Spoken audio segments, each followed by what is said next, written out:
વિક્રમ સંવત 2081 કાર્તિક વદ માસ તારીખ 1/12/2024 રવિવાર.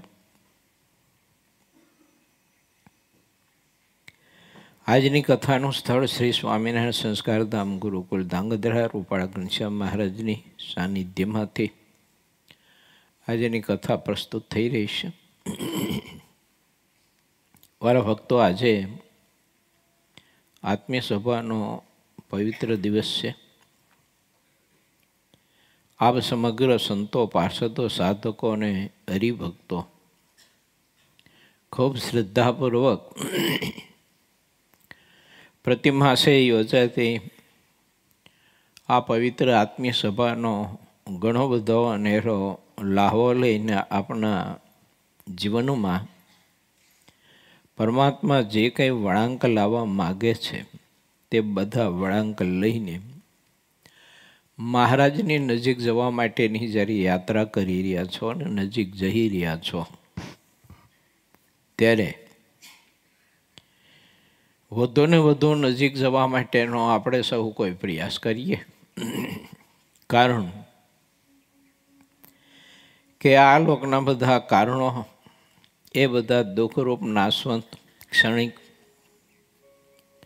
અને પરમાત્માની મૂર્તિનો આનંદ અને સુખ અખંડ, અવિનાશી અને શાશ્વત છે. માટે આપ સૌ કોઈને એવું સાચું તત્વ સમજાયું છે એટલે દૂર દૂરથી, ગ્રામ્ય વિસ્તારોમાંથી સમગ્ર હરિભક્તો, ભાઈઓ આ આત્મીય સભાનો લાભ લેવા માટે પધારો છો. એ મહારાજનું મહાત્મય સમજાયું છે ને નિષ્ઠા દ્રઢ ને પરિપક્વ થઈ છે એનું આ એક પ્રતીક છે. પરંતુ એટલે જો આપણે અટકાઈ ન જઈ તો સારું, પરંતુ મહારાજના સ્વરૂપમાં અધિક ને અધિક પ્રીતિ કરવા માટેનો આપણે પ્રયાસ કરતા રહીએ. ભગવાનને, ભગવાનના સંત ભક્તનું ખૂબ જ મહાત્મય વિવેક બુદ્ધિથી સમજવા માટેનો આપણે પ્રયત્ન કરીએ. મહાત્મય ખૂબ જ સમજવું, એમાં કોઈ પ્રકારની કંજુસાઈ રાખવી નહીં, લોભ રાખવો નહીં, પરંતુ વિવેક પણ ચૂકવો નહીં અને ક્યાંય કોઈ પ્રકારનું અતિશય યુક્તિપણું ન થાય અને વાસ્તવિકતા રહી ન જાય.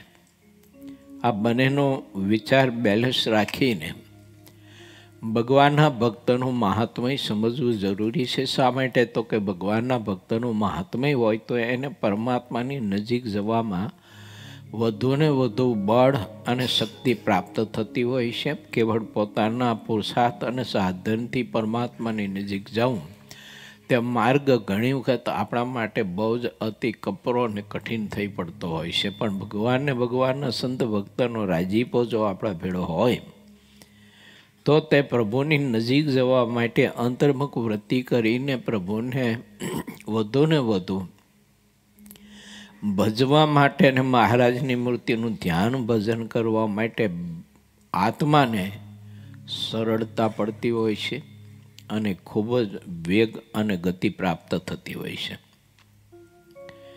માટે મહાત્મય ખૂબ જ સમજવું, અતિશયોક્તિ થવી ન જોઈએ, વાસ્તવિકતા રહી ના જવી જોઈએ. આટલું સમજણનું બેલેન્સ રાખી અને ભગવાનનો ભક્ત જો આગળ ગતિ કરતો રહે તો અંધકાર દૂર થાય. ભગવાન સ્વામિનારાયણ એવું કહે છે કે અંધકારનો દોષ તમે કાઢો છો એની કરતાં નાનકડો એવો દીવો તમે પ્રગટાવી દો ને એટલે આપમેળે અંધકાર દૂર થઈ છે. તો પછી નાનકડો એવો દીવડો કયો? તો કે સમજણનો. મને મળ્યા છે ભગવાનને સંતો, હરિભક્તો અને સત્સંગ અને ભગવાન ભજવાનું આવું સ્થાન મળ્યું છે. એમ મહા મોટા સૃષ્ટાઓને પણ પ્રાપ્ત ન થાય એવું મને મળ્યું છે. તો એ મહાત્મા સમજીને વધુ ને વધુ આપણે એમાં પ્રીતિ કરીએ આ બધા કારણોમાં, તો આપમેળે તે જ્ઞાનનો અને દિવ્ય બુદ્ધિનો એ દીવડો પ્રગટી થાય છે, અંધકાર આપમેળે દૂર થાય છે. અને અંધકાર દૂર થઈ છે એટલે વાસ્તવિકતા આપણને સત્સંગના મહાત્મ્યની બધી સમજાય છે કે શ્રીજી મહારાજે કૃપા કરી અને મને કેટલો બધો દિવ્ય અને મહાઅલૌકિક આ સત્સંગને આવા પવિત્ર સંતો અને હરિભક્તો એનો યોગ આપ્યો અને આવું પ્રભુએ મને સ્થાન આપ્યું છે. તો હવે હું મારા આત્માના કલ્યાણ માટેનું સાધન અને ભગવાનની નજીક જવા માટે અને પ્રભુની મૂર્તિનું અખંડ આ સતી દેહે સુખને આનંદ માણવા માટે મારો જે કંઈ કિંમતી સમય છે અને શરીરને સંપત્તિ અને શરીરની શક્તિ અને શરીરની સાનુકૂળતાઓ છે, તો એ બધી સાનુકૂળતા રૂપી સંપત્તિનો ઉપયોગ કરી અને મહારાજની મૂર્તિનો વધુ ને વધુ હું આનંદ પ્રાપ્ત કરી લઉં એવા મહાપુરુષો આ ધરતી ઉપર ભગવાન સ્વામિનારાયણે અક્ષરધામમાંથી લાવેલા હતા. અને એ મહાપુરુષોએ આપણને બતાવ્યું છે કે તમારા જીવનમાં તમે કંઈક અંધકારનો દોષ કાઢ્યા વિના કંઈક આવી સમજણનો દીવો જો તમે પ્રગટાવી દઈશો ને, તો મહાપુરુષો એમ કહે છે કે અમારો નિજ અનુભવ છે કે પરમાત્મા અમારાથી પણ માત્ર પણ પ્રભુ ખસતા નહોતા ને દૂર નહોતા જતા. એ અમારો અનુભવ છે ને જ્યારે સંકલ્પ કરીએ ત્યારે ઠાકોરજી અમારો સંકલ્પ સિદ્ધ કરવા માટે ને અમારી સેવા પરિચર્યાનો સ્વીકાર કરવા માટે ને સહુ કોઈને અનેરો અને અનેક પ્રકારનો આનંદ આપવા માટે પ્રભુ પ્રગટ થતો. ખેતર હોય, ક્ષેત્ર હોય, ઘર હોય, વગડો હોય, જંગલ હોય, યાત્રામાં ગયા હોય, તપસ્યા કરતા હોય, સ્નાન કરવા માટે ગયા હોય, કોઈ પણ જગ્યાએ કોઈ પણ અમે ક્રિયા કરતા હોઈએ, પણ સંકલ્પ જ્યાં કરીએ ને ત્યાં ઠાકોરજી પ્રગટ થઈને અમને મહાદિવ્ય અલૌકિક આનંદ ને સુખ આપતા. અને ઘણી વાર તો અમને સંકલ્પ થતો એવો કે પરમાત્મા મને આવીને બાથમાં લઈને ભેટે મારા મસ્તક ઉપર હાથ મૂકે ને એ પ્રભુ પોતાની મૂર્તિનો આનંદ આપે, આવો સંકલ્પ એક સ્વાભાવિક થોડોક સહજ થતો. તો એ સામે મહારાજની મૂર્તિ ચાલી આવતી હોય, દોટ મૂકે તે ભક્ત અને તે મુક્ત દોટ મૂકીને મહારાજને બાથમાં લઈ અને મહાપુરુષો ભેટી પડતા ને એટલો અનેરો મહારાજને આનંદ અને સુખ આપતા. ચાલ્યા જતા હોય રસ્તામાં, કોઈ સત્સંગ પ્રચારના કાર્ય માટે જતા હોય કે પછી કોઈ મોટા પુરુષની આજ્ઞા કરીને ક્યાંક કોઈ સત્સંગ સંવર્ધનના કાર્ય માટે જતા હોય, પણ પરમાત્માનો આનંદ અને સુખ આ મહાપુરુષોને આવું છે ને દિવ્ય અલૌકિક અનુભવાતું હતું. ને તે જો કારણ હોય ને તો એ હતું કે એમણે નાનકડો એવો હૃદયમાં સમજણનો, સમર્પણનો અને સાધુતાના પ્રકાશનો અને જ્ઞાનના પ્રકાશનો દીવડો એ મહાપુરુષોએ પ્રગટાવ્યો હતો. એને મૂલ્ય સમજાણું હતું, એને મહાત્મય સમજાણું હતું કે ઠાકોરજી અમને આ ભરતખંડમાં અને એમાંય સત્સંગમાં અને એમાંય સર્વ અવતારના અવતારી પુરુષોત્તમ નારાયણે આ સત્સંગમાં બધી રીતે સર્વાંગી રીતે અમને યોગ આપ્યો છે. અને ભગવાન ભજવા માટે અને પ્રભુની મૂર્તિની નજીક જવા માટે તો પરમાત્મા અમારા જીવન માટે જે કંઈ આવશ્યકતા હોય ને, જેની જે કંઈ જરૂરિયાતો હોય ને, તે બધી જ મારો ઠાકોરજી જરૂરિયાતો કાંઈ કોઈ પણ ના હૃદયમાં પ્રવેશ કરીને, રિદ્ધિ સિદ્ધિના હૃદયમાં પ્રવેશ કરીને, રિદ્ધિ સિદ્ધિને કે નવ નિધિને પણ પ્રેરણા કરીને પણ સગવડતા મારો પ્રભુ મને બહુ સરસ મજાની આપી રહ્યો છે. શા માટે? તો એટલા માટે છે કે આપણે અધિક ને અધિક મહારાજની મૂર્તિનું સુખને આનંદ લઈ શકીએ. અને મહારાજની મૂર્તિના સુખના આનંદનો કોઈ અવધિ નથી કે કેટલું લેવું, કેટલા દિવસ, કેટલું ભજન કરવું. ઘણા બધા મને પૂછતા હોય એની જીવનની કોઈ સમસ્યા હોય, કોઈ દુઃખની કે વિકલ્પની કોઈ બીજીથી, તો મને પૂછતા હોય કે કેટલો સમય આ તમે વંદોના પાઠ કરવાનું કહ્યું, તે કેટલા દિવસ કરવાનું, કેટલો સમય કરવાનું? આ પ્રશ્ન જે પૂછાય છે ને એમાંથી આવો જે કંઈ શબ્દ નીકળે છે ને એ જ બતાવે છે કે હજુ તે સમજણનો દીવડો પ્રગટાવી શક્યો નથી. એને અક્ષરધામના અધિપતિ એ પુરુષોત્તમ નારાયણનું હજી એને મહાત્મય સમજાણું નથી. બાકી મહાત્મય જો ધન સંપત્તિનું સમજાયું છે તો કોઈ ક્યારે પ્રશ્ન નથી કરતા કે હવે કમીને કેટલીક ધન સંપત્તિ કમાવી, એના માટે કેટલી મહેનત કરવી. હવે આવો કોઈ પ્રશ્ન નથી કરતા ક્યારેય. મારે સત્સંગમાં લગભગ 55 વર્ષ વહી ગયા. મારી 55 વર્ષની લાઈફમાં હજુ સુધી કોઈએ મને એવું નથી કહ્યું કે હવે ક્યાં સુધી ધંધો કઈ કરવો અને ક્યાં સુધી ધન સંપત્તિ કમાઈ કરવી અને ક્યાં સુધી હવે આ બધો વિષયો ભોગવાના. પણ જ્યાં પરમાત્માની ભક્તિની વાત આવે એટલે તુરંત પ્રશ્ન આવે કે કેટલા દિવસ મંત્ર જપ કરવાના, કેટલા દિવસ અનુષ્ઠાન કરવાનું. કેમ? માણસને હજુ પરમાત્માનું યા તો આ સત્સંગનું યા તો આ સંત પુરુષો કે ભગવાનના ભક્તો હરિભક્તો અને આ સત્સંગનો શ્રેષ્ઠ ઉત્તમ દિવ્ય આપણને મહારાજે આ યોગ આપ્યો છે એનું મૂલ્ય સંપત્તિ જેટલું નથી સમજાણું. આ લોકના કાર્ય જેટલું સમજાયું નથી માણસને. કાર્યક્ષેત્રે પછી ગમે તે હોય, કોઈ બિઝનેસ હોય, કોઈ ખેતી હોય, બીજું ત્રીજું હોય, કોઈ જોબ કરતા હોય.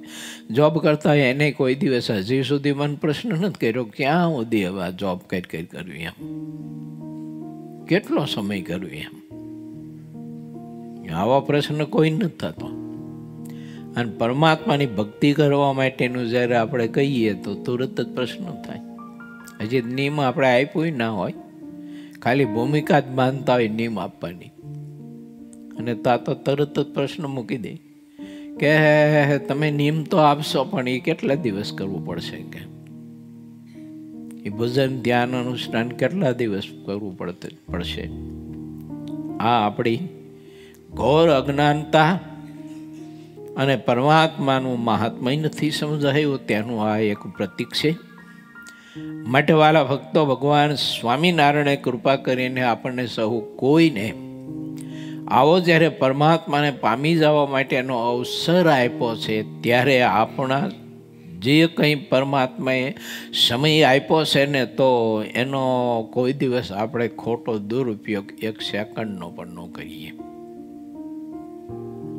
જગતની કે બીજી ત્રીજી બાબતોમાં આપણે ખોટી ના થઈએ ને પરમાત્મામાં આપણે પરોવાઈ જઈએ અને હાલતા ચાલતા ખાતા પીતા કે કોઈ પણ ક્રિયા કરતા હોય, સેવા પરિચર્યા કરતા હોય તો એ પરિચર્યા કરતા પણ સમય તો ખોટો ન જ બગાડીએ. એમ મહારાજની મૂર્તિની સ્મૃતિ રાખી અને સ્મરણ કરતાં ભજન કરતાં આપણે કોઈ પણ યચકિંચિત ક્રિયા કરીએ. વાત તો ઘણી વખત થાય છે આ બધી, પણ કોઈ કરતું નથી બહુ થાય. એમ કોઈને સમજાયું હોય છે તો એ કરતા હોય છે. આથી કથા પૂરી થાય તો તરત મંત્ર જપ શરૂ થઈ જતા હોય. ઘણા બધા એની કથા ચાલુ હોય તો મંત્ર જપ શરૂ હોય. હું તો ઘણી વાર કહું છું કે કથામાં પણ ઘડી ભરી તમે સાંભળો, એમાં મંત્ર જપ બંધ મત કરો. શ્વાસે શ્વાસ પરમાત્માના મંત્ર જપ રટો. બેઠા બેઠા આપણે બીજું શું કામ છે? કથા તો જે વક્તા કરતા હોય એને કરવાની છે ને. બાકી આપણે તો શાંતિથી ઓઠીકણ દઈને ખુરશી ઉપર બેસવાનું છે. આવી રીતે એવું ખુરશી ઉપર સીધા છે ને આમ સીધા છે ને બેસવું હોય તો બેસીએ, ન પણ બેસીએ. પરંતુ નોંધ લેવી પડે કે ઠાકોરજી આટલો બધો પ્રયત્ન કરી અને આપણને ભજન કરાવવા માટેનો આગ્રહ કરે છે, તો મારો ઠાકોરજીને જો આટલો બધો આગ્રહ છે તો મારે તો કંઈક કરવું જોઈએ ને. આપણે તો જો ભજન વર્ષ છે અને આપણે ભજન વર્ષને રિન્યુ કર્યું છે અને હવે તો આપણે ભજન એવું કરવું છે કે ઠાકોરજી થાકી જાય આપણું ભજન જોઈને. અને કીર્તન ભક્તિ એવી કરવી છે કે અષ્ટ કવિઓ બધા થાકી જાય. અને આ વખતે નક્કી કરો આખું વર્ષ અને જનમંગલ મહોત્સવ આપણો આવે અને એ જનમંગલ મહોત્સવ પૂર્વેને જનમંગલ મહોત્સવ અંતર્ગત નંદ પંક્તિના સંતો સિવાય બીજા કાવ્ય કીર્તનો ન ગાવા અને એ કાવ્ય કીર્તનોને અખંડ ગાયા કરવા. તમે ઘેર હોય તે ભલે, ખેતરે હોય તે ભલે, યાત્રામાં જતા હોય તે ભલે, રસ્તામાં જતા હોય તે ભલે, મંદિરે હોય તો ભલે. કેમ તો આ મહાપુરુષની રચનાઓ કરેલી છે ને એના શબ્દમાં મહારાજની મૂર્તિ સમાયેલી છે. જેને મહારાજની મૂર્તિનો આનંદ અને સુખ લેવો હોય તો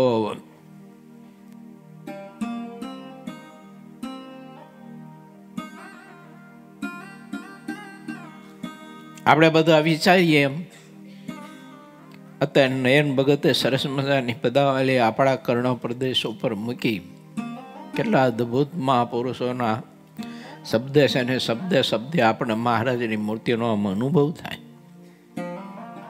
કે ઠાકોરજી આમને સામને આવી અને આપણને આવો આનંદ આપતો હોય, આપણી સામે પ્રભુ આવીને આપણને હસીને બોલાવતો હોય, મંદ હસતો હોય ઠાકોરજી, આપણા મસ્તક ઉપર હાથ મૂકતો હોય, આપણે બાથમાં લઈને ભેટતો હોય, આપણે કીર્તન કરતા હોય તો મહારાજ પડખે જ ઊભા હોય. એ તો સામે જ મહારાજ બેઠા હોય ને બેઠા હાથના લટકા કરી અને કીર્તનની કડીએ અને ભાવે ને શબ્દે મહારાજ હરે હરે એમ આપણે ઉત્સાહ પ્રહેરતા હોય. આવો અનુભવ થાય આપણને. પણ એ રીતે ને એ એંગલથી જો આપણે કીર્તન સાંભળીએ તો બાકી સાંભળવા પડતું સાંભળતા હોય તો એમાં કંઈ દમ નહીં. માટે આપણે સૌ કોઈ વિચારીએ કે એવો અવસર છે. મહારાજના સ્વરૂપની વિશે કેવી પ્રીતિ હતી મહાપુરુષોને.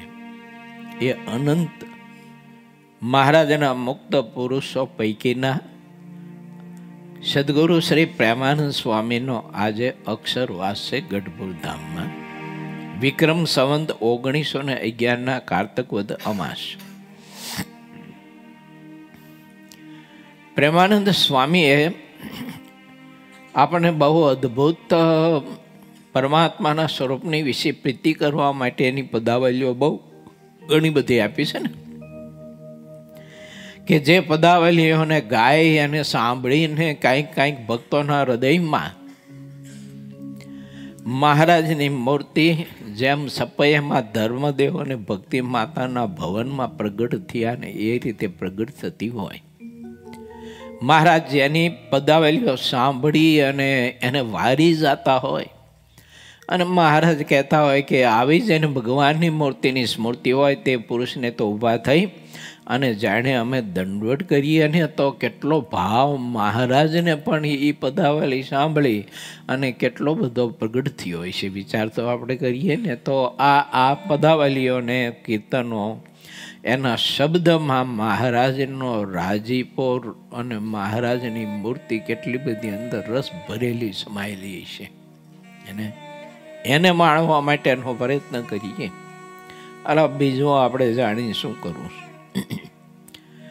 અમને છે ને 2-4 કડી તમને સંભળાવવાની છે પ્રેમાનંદ સ્વામીના પદાવલીની. વારે જાવું વાલમજી ને રૂડા લાગો છે એનું 4થું પદ. બહુ અદ્ભુત વાત મહાપુરુષે આપણને બતાવી છે. ગાવું જોઈએ, શ્રદ્ધા જોઈએ, મહાત્મય જોઈએ, બીજો બકવાત કરવાનું બંધ કરવું જોઈએ, બીજું સાંભળવાનું બંધ કરવું જોઈએ. તો હું ને તમે આ પદાવલીઓ ગાવા માટેનો સમય કાંઈક આપણે પ્રાપ્ત કરી શકીએ. ઠાકોરજી બહુ કૃપા કરી છે. પણ જેને થતું હોય એને સમયની કિંમત સમજાણી છે અને ના થતું હોય તો એને સમયની કોઈ કિંમત નથી સમજાણી. મહારાજે યોગ આપ્યો છે પણ હવે બીજું તો જવા દો ને. ઘણા મને કહેતા હોય, મને ગામડે જતો પહેલાં અને અત્યારે પણ ક્યાંક જવાનું થાય તો ઘણા બધા કહેતા કે આ ગુરુજી ઉત્પત્તિથી કથા કરો કે બ્રહ્માંડની ઉત્પત્તિથી કેવી રીતે ઉત્પત્તિ થઈને કોણે કરીને શું કર્યું, ના કર્યું, તે કર્યું, પ્રધાન પ્રકૃતિ પુરુષ ને મહાપુરુષ ને આ ને તે, કાળ ને કર્મ માયા, મનમાં કીધું કાળ કર્મ ને માયા મૂર્તિમંત આપ શ્રી સામે બેઠા છો કીધું, કોઈ કંઈ બતાવવાની જરૂર નથી. એટલે એ બધું જાણવું અને કરવું એના કરતાં પરમાત્માની મૂર્તિનો સ્વાદ લો ને બાપા. અને એ મૂર્તિનો સ્વાદ લેશો તો આપ મેળે બ્રહ્માંડનું સર્જન કેવી રીતે થયું છે અને કઈ રીતે પરમાણુમાંથી બ્રહ્માંડનું પિંડીકરણ થાય છે, અને બ્રહ્માંડની ઉત્પત્તિ કોણે કરી, બ્રહ્માંડની રચના કોણે કરી, રચના કરનારમાં સામર્થ્ય ક્યાંથી આવ્યું, કોની કૃપાથી આવ્યું, કેટલી તપસ્યાથી આવ્યું, આ વગેરે વગેરે જ્ઞાન તમને આમ નરી આંખે અનુભવાય ને એવું થાય છે. નજર સામે મને તમને દેખાય છે. પણ જો આ મૂર્તિની આપણે હું ને તમે સ્મૃતિ રાખીને જો આ પદાવલીઓ ગાઈએ, વાહ વાહ, ભજન પ્રકાશ સ્વામીના કંઠે જરાક પ્રેમાનંદ સ્વામીના શબ્દને આપણે સૌ કોઈ મમરાવી કાનથી. હે વારે વારે જાઉં હે વાલાદી, સાંભળજો, અદભુત શબ્દ છે. વાલાદી વાલા,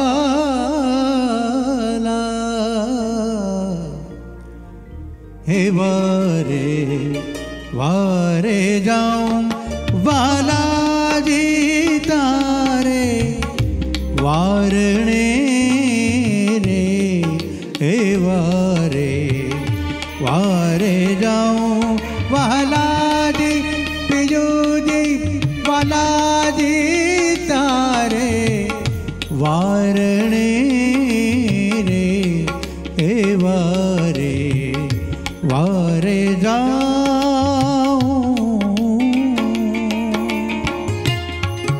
એક નહીં આવા તો અનેક જન્મ, એક નહીં આવા તો અનેક શરીર, એક નહીં આવા તો અનેક મસ્તક, એને કાપી કાપી અને હે પ્રભુ તમારા ચરણમાં મૂકી દઉં ને તોય ઓછું છે.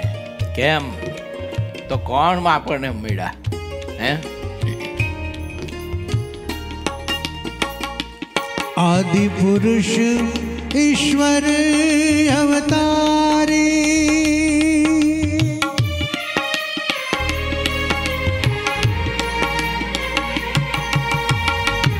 આદિ પુરુષ ઈશ્વર અવતારી, કરુણા રસમય મૂર્તિ ધારી,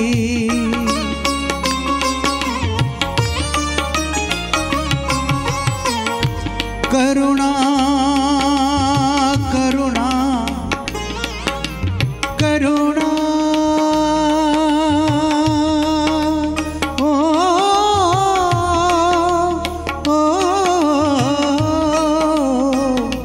કરુણા રસમય મૂર્તિ ધારી, પતિત પાવન પતિત પાવન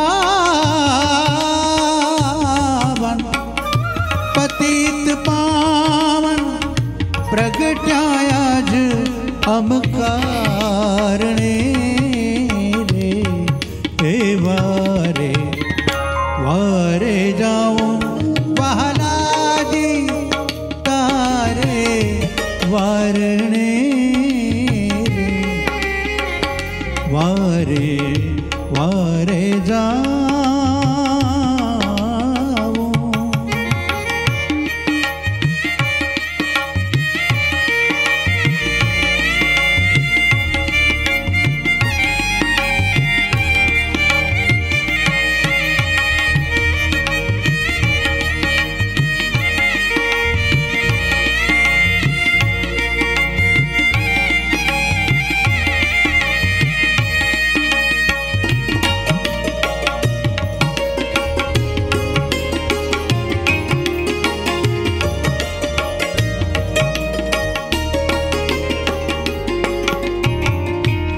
नर नारी अगणित અથડાતા ભવસાગરમાં ડૂબકા ખાતા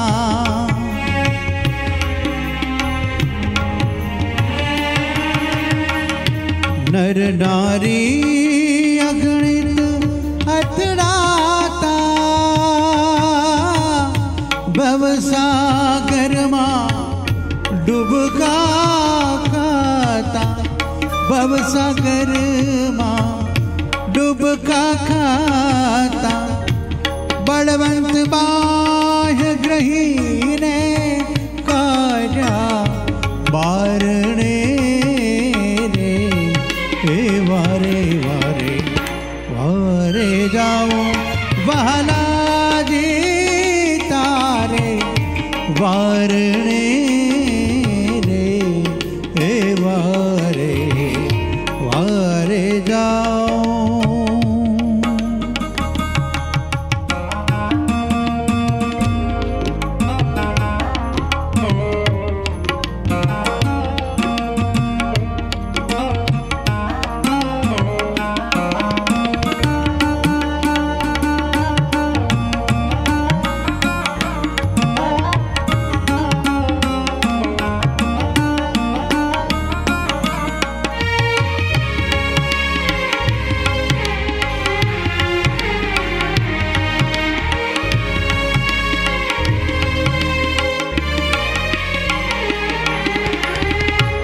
अधम युधार नाम नामे बिरुद तमारो सदाये स्वामी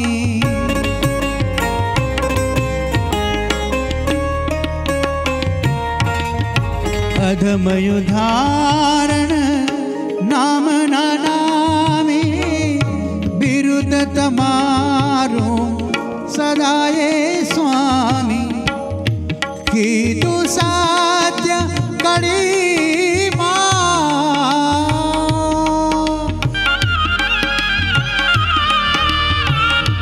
कीधु साध्य कड़ी बहुजन तारणे रे हे वारे वारे जाऊं वहलाजी तारे वारणे रे हे वारे वारे जाऊं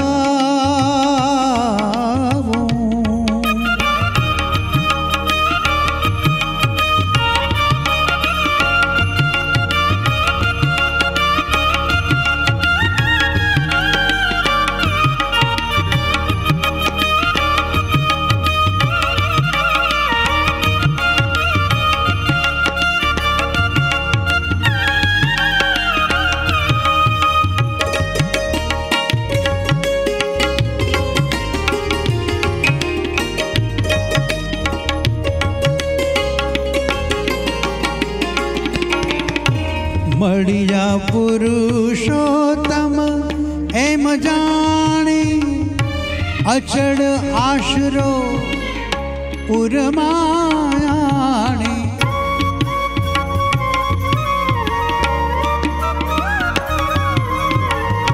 મળિયા પુરુષોત્તમ એમ જાણી અચળ આશરો પુરમાયાણી प्रेमानंद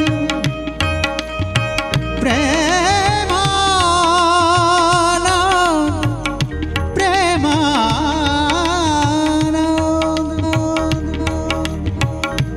प्रेमानंद ठरीने बैठो हारणे रे हे वारे वारे जाओ वहलाजी वहलाजी वहलाजी तारे वारणे रे हे वारे वारे जाऊं महाराज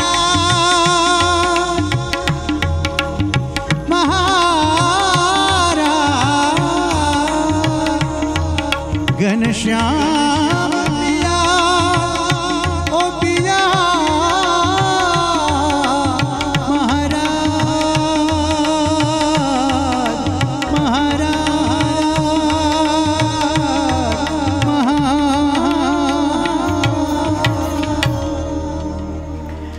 યુગોને કલ્પોથી આજે હું ભવાટીમાં ને માયાના અનેક કારણોમાં ખોયેલો.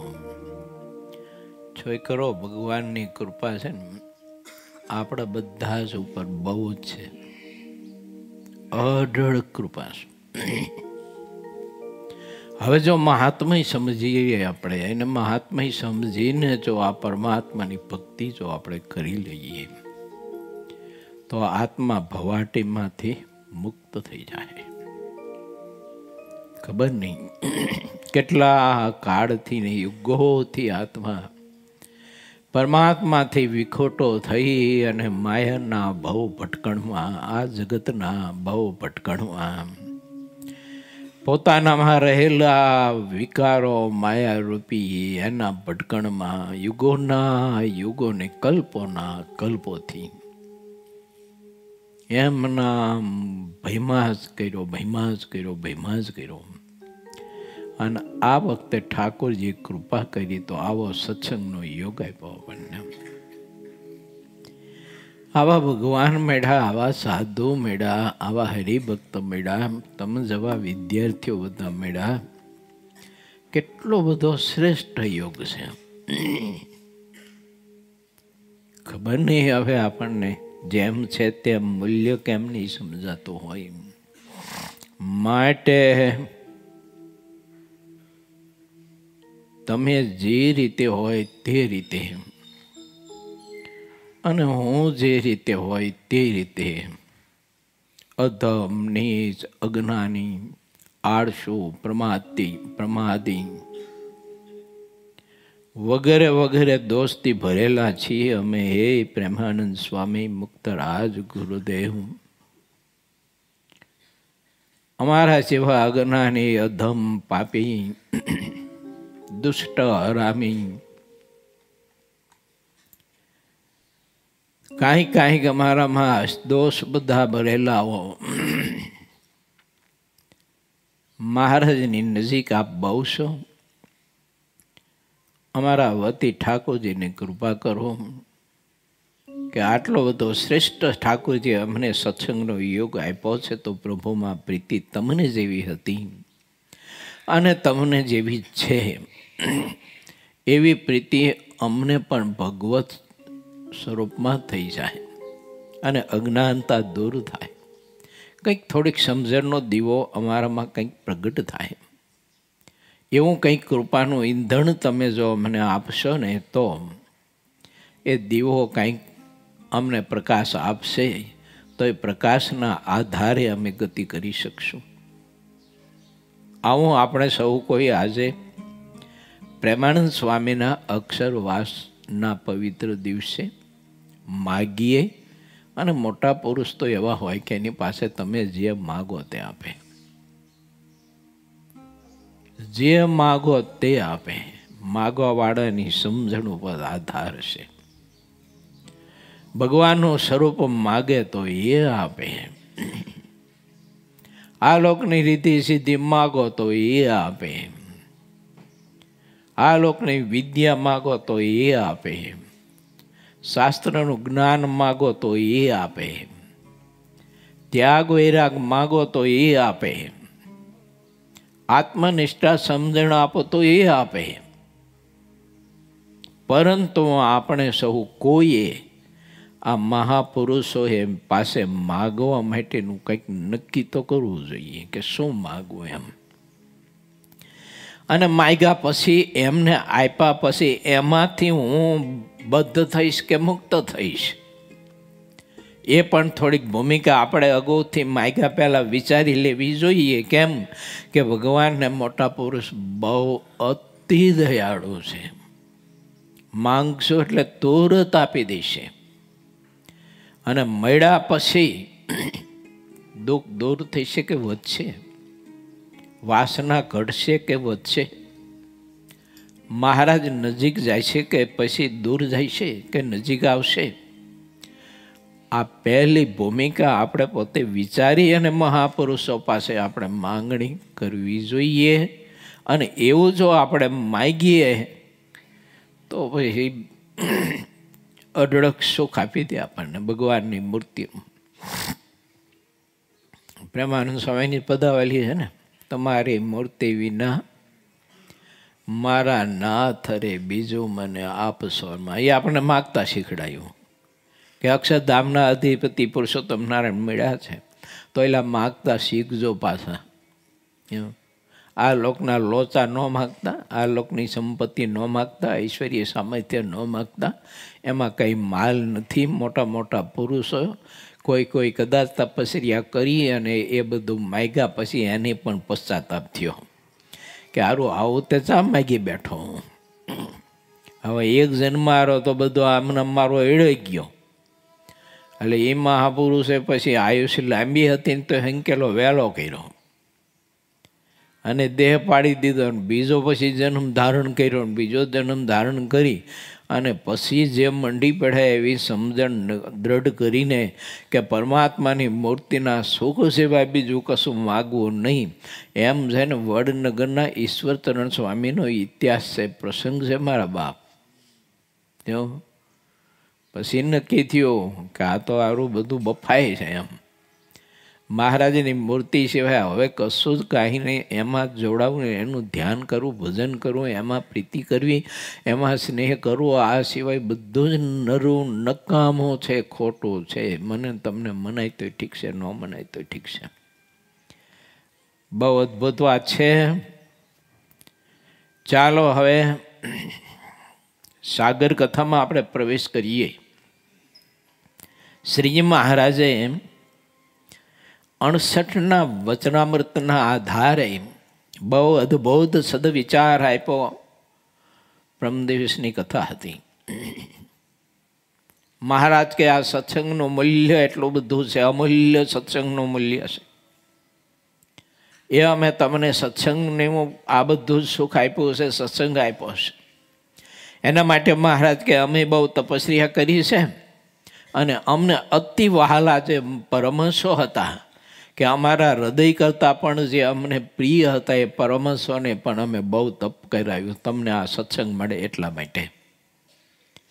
અને એ મહાપુરુષે આવી તપસ્યા કઠિન કરીને, અનેક સંઘર્ષો સહન કરીને, અનેક અપમાનોને, લોકોના મારને ગાળો ખાઈ નહીં પણ આપણને આ દિવ્ય સત્સંગ આપ્યો છે. તો આ સત્સંગનું મૂલ્ય સમજવા માટેનો પ્રયત્ન કરજો. મહારાજ કહે છે કે પ્રથમનું 68મું વાંચજો. તમે બહુ એકદમ શાંત ચિત્ત હોય ને ત્યારે વાંચજો. મહારાજ કે અમૂલ્ય સત્સંગ છે આ. આપણી જાતને આપણે પૂછીએ, હું મારી જાતને પૂછું, તમે તમારી જાતને પૂછો કે આ સત્સંગ મળ્યા પછી આપણે આ સત્સંગનું મૂલ્ય કેટલું સમજી શક્યા છીએ. અને એ સત્સંગનું મૂલ્ય સમજીને પરમાત્માની મૂર્તિનું સુખ સિદ્ધ કરવા માટે અને સત્યદેહ મહારાજની મૂર્તિનો આનંદ પ્રાપ્ત કરવા માટે હું કેટલો પ્રયાસ કરું છું, કેટલો પ્રયત્ન કરું છું, કેટલો પુરુષાર્થ કરું છું, કેટલી શક્તિ ખર્ચું છું. ઇન્દ્રિયો અંતકરણમાં પરમાત્માએ આપેલો જે પ્રકાશ છે એ પ્રકાશનો ઉપયોગ પણ હું કેટલો એના માટે કરું છું. અને વિષયો ભોગવવા માટે કે વિષયો પ્રાપ્ત કરવા માટે એ દિવ્ય પ્રકાશનો હું કેટલો દુરુપયોગ કરું છું. એ વગેરે વગેરે મહારાજ કે થોડુંક વિચારજો હૃદય ઉપર હાથ રાખીને. આવા સદવિચારો મહારાજે પ્રથમ પ્રકરણના 68ના વચનામૃતમાં આપણને આપ્યા છે. હવે આપણે 69મા વચનામૃતમાં પ્રવેશ કરવો છે. પૂરી 21મું તરંગ 73માં ગરડા પ્રથમ પ્રકરણનું 69મું વચનામૃત દુષ્ટ અને સાધુના ધર્મનું વર્ણન કર્યું છે. આમાં ચૈત્ર સુધી 12ને દિવસ સર્વ સુખનું કારણ સ્વામી શ્રી સહજાનંદજી મહારાજ દાદા ખાચરના દરબારમાં વાસુદેવ નારાયણના મંદિરની આગળ આથમણા 12 ઓરડાની ઓસરીએ પલંગ ઉપર આવીને પ્રેમથી વિરાજમાન થયા હતા અને સર્વ શ્વેતવસ્ત્ર ધારણ કર્યા હતા અને પોતાના મુખારવિંદની આગળ મુનિ તથા દેશ દેશના હરિભક્તોની સભા ભરીને બેઠી હતી. પછી વાસુદેવ નારાયણની સંધ્યા આરતી થઈ રહી. ત્યારબાદ નારાયણ ધૂન કરી. પછી તે સંતોને હરિભક્તો નારાયણ ધૂન કરી અને જ્યારે બેઠા ત્યારે શ્રી હરિ બોલ્યા કે ધર્મ કોને કહેવાય? શાસ્ત્રની રીતે મનમાં વિચારીને તમે બધા સંતો તેનો ઉત્તર કરો. અને જે હિંસક રાજા હતા તે પણ કોઈ શરણે આવ્યો હોય તેને કોઈ દિવસ મારતા નહીં અને બીજાને મારવા પણ દેતા નહીં. માટે જેમ શરણે આવેલા જીવને મારવાનું પાપ છે તેવું પાપ બીજાને મારવામાં છે કે નહીં? પછી જેને જેવું સૂઝ્યું તેણે તેવો ઉત્તર કર્યો. પણ શ્રીજી મહારાજે જ્યારે આશંકા કરી ત્યારે કોઈથી તેનો ઉત્તર દેવાયો નહીં. પછી સર્વે મુનિ બોલ્યા કે હે મહારાજ, અમે આપને હવે તે જ પ્રશ્ન પૂછીએ છીએ કે યજ્ઞાદિકને વિશે પશુને મારવા તેને ધર્મ કયો છે અને અહિંસા રૂપ ધર્મ પણ કયો છે. માટે જેમ યથાર્થ ધર્મ હોય તેમ પ્રભુ અમને ધર્મનું સ્વરૂપ યથાર્થ સમજાવો. જીવ જ્યાં સુધી ધર્મનું સ્વરૂપ ભગવાનના અનુભવી સત્પુરુષ પાસેથી યથાર્થ સમજતો નથી ત્યારે અણસમજણના કારણે યા તો જે કંઈ આ પકડાઈ ગયું હોય એના કારણે ધર્મને જડતા આપી અને ધર્મના બાને ઘણા બધાના નિહાકા લેતા હોય, ઘણા બધાના દ્રોહો કરતા હોય, ઘણા બધાના હૃદયને ઠેસ પહોંચાડતા હોય, ઘણા નિર્દોષ હોય તો એને પણ દોષિત ઠરાવીને પણ ભયંકર દંડ દેતા હોય.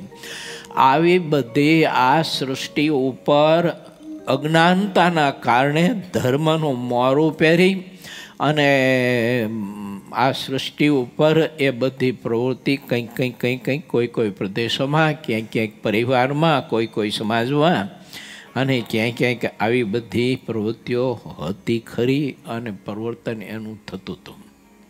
અને એટલે શ્રીજી મહારાજે સતી થવાની પ્રથા છે ને એ પ્રભુએ બંધ કરાવી.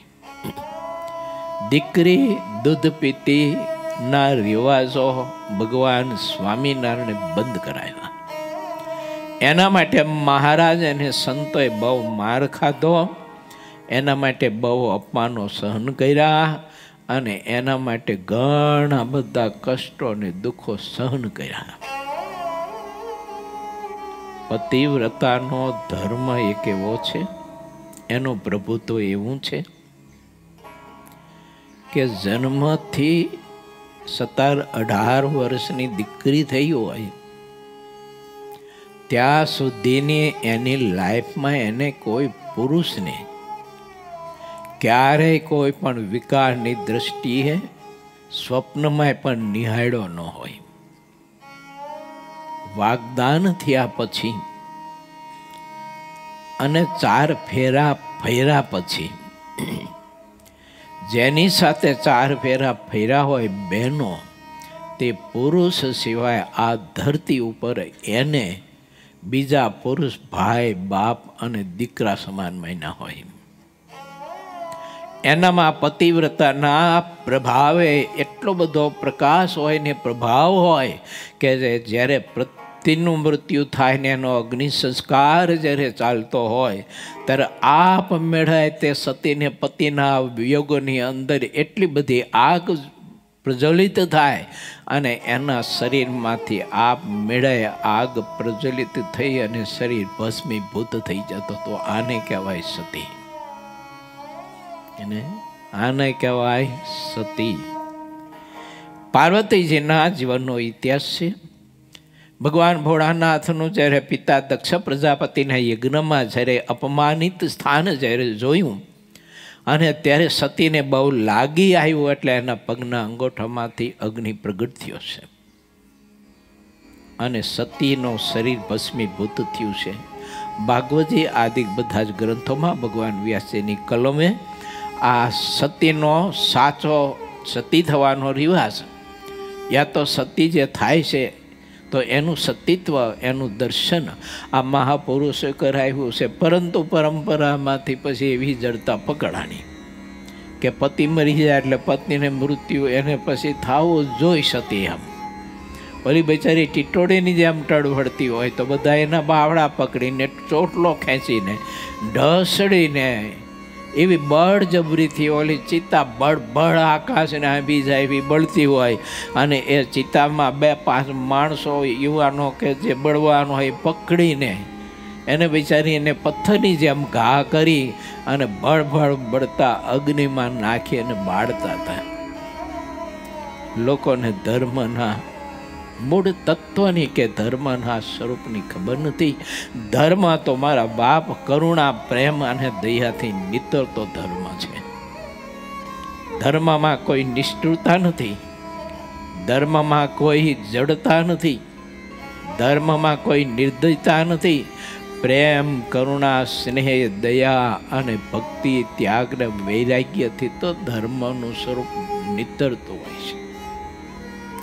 એને ધર્મ કહેવાય. ક્યાંય અમુક સમયાંતરે ધર્મના ઘણા બધા જ લોકોએ પોતાની રીતે ઢાંચા બદલાવ્યા અને એમાં ઘણી બધી વિકૃતિ બધી ગરી ગઈ અંદર, અને ઘણા બધાને એના કારણે બિચારાને પીડા થતી હતી. માટે કોઈ ભગવાનના સંત એવા અનુભવી હોય ને એની પાસેથી ધર્મનું સ્વરૂપ જાણવું જોઈએ, બહુ જરૂરી છે. એમ અતિ જરૂરી છે કે ધર્મનું સ્વરૂપ જાણો. અનુભવી ભગવાનના સંતની પાસે બિન અનુભવી આપણને ઉપદેશ દઈને ધર્મ નિયમમાં ગમે તેમાં આપણને કદાચ વેગે ચડાવી દે તો એ વેગે મત ચડીએ એ ધર્મથી તો ઠાકોરજી બહુ નારાજ થાય. એ ધર્મથી કંઈ પરમાત્મા મળે નહીં. એનાથી આપણા હૃદયમાં ભક્તિનો ઉદય થાય, એનાથી આપણા હૃદયમાં ત્યાગ કે વૈરાગ ઉદય ન થાય. માટે ભગવાન શ્રી હરિએ અને મોટા પુરુષોએ ધર્મનું સાચું સ્વરૂપ આપણને સૌ કોઈને સમજાવ્યું છે. એને યથાર્થ એના સંદર્ભમાં સમજવા માટે પ્રયત્ન કરવો જોઈએ.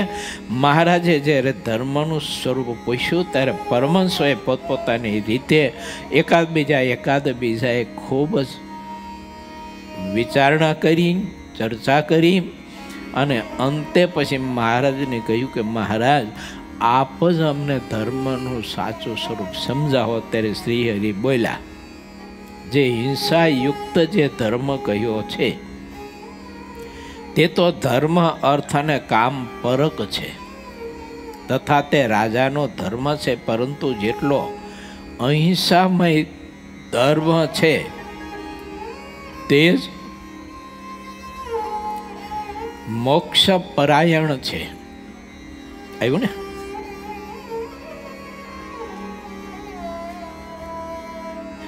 જેમાં જડતા હોય, જેમાં જ્ઞાન અધૂરું હોય, અને પછી આપણે નક્કી કરી નાખીએ તો એ ધર્મ મહારાજ કે અર્થ અને કામ પરક છે, આ લોકની ઈચ્છાઓ પરક. પરંતુ એ ધર્મ અંતર્ગતે કે જે ધર્મના આધારે અનેક પ્રકારની હિંસાઓ થતી હોય તો એનો ફળ તો બહુ જ અતિ ભયંકર અને નરક યાતના છે.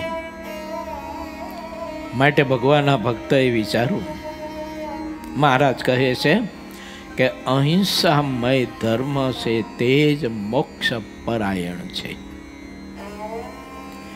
તેવો અહિંસામય ધર્મ તો સાધુઓનો છે. તે અહિંસામય ધર્મ રાજાને રૂચે કે ન રૂચે તેનો રજોગુણને લીધે હિંસામય રુચિ હોય કદાચ થઈ શકે.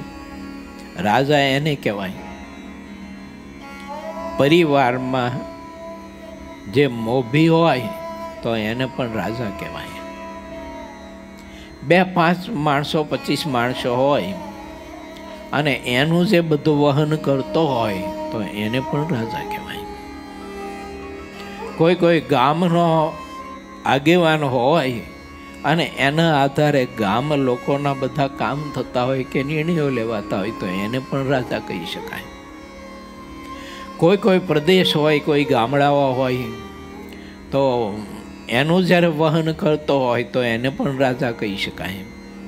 રાજા એક જગ્યાએ કોઈ નિશ્ચિત બાબત ન માની લેતા કે રાજગાદી ઉપર બેઠો એને જ રાજા કહેવાય એવું નહીં માની લેતા. તો રાશિ ને તામસી પ્રકૃતિને આધીન થઈને જે કરવું ને તે હિંસામય યજ્ઞ છે. અને હિંસામય યજ્ઞ યા તો હિંસામય જે ધર્મ છે એનું ફળ તો ઘોર નરક છે.